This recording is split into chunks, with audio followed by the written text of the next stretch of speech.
بسم الله الرحمن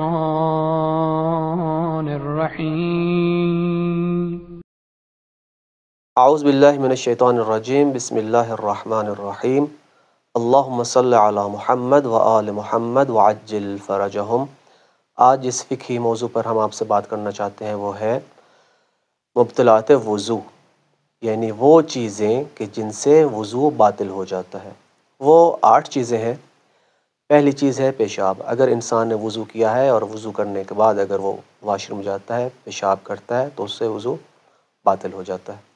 دوسری چیز ہے پاخانہ، اس سے بھی وضو باطل ہو جاتا ہے.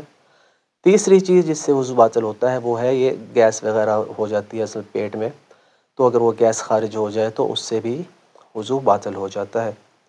اور چوتھی چیز ہے نیند، یعنی ایک انسان سو جائے تو سونے سے وضو باطل ہو جاتا ہے. اب سونا مطلب ایسی گہری نیند ہو کہ جو انسان کی آنکھوں پر، انسان کی سماعت پر غالب آ جائے. اگر ایسا ہو کہ انسان کی آنکھیں تو نیند سے بند ہو رہی ہیں لیکن اس کے کان ابھی تک بیدار ہیں، اس کے کان سن رہے ہیں، تو اس سے وضو باطل نہیں ہوتا. لیکن جس طرح جس کو ہم سونا کہتے ہیں نا، مطلب انسان خوب گہری نیند میں چلا گیا تو اس سے وضو باطل ہو جاتا ہے. پانچویں چیز جس سے وضو باطل ہو جاتا ہے وہ ہے عقل کا زائل ہو جانا. کیا مراد؟ یعنی عقل کا زائل ہونے کا مطلب یہ ہے کہ انسان بے ہوش ہو جائے.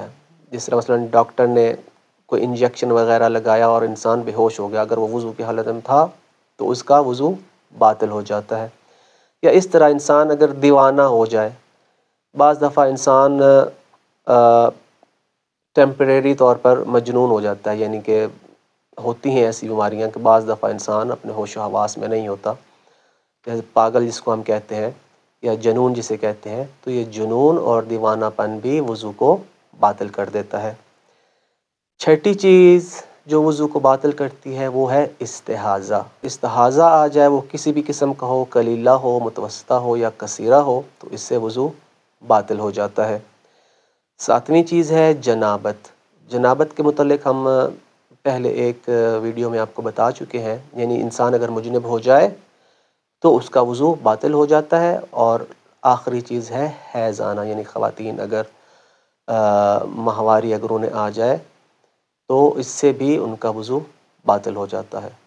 خداوند کریم ہمیں احکام دین پر عمل کرنے کی توفیق عنایت فرمائے. آمین یا رب العالمین. اللہم صل علی محمد و آل محمد.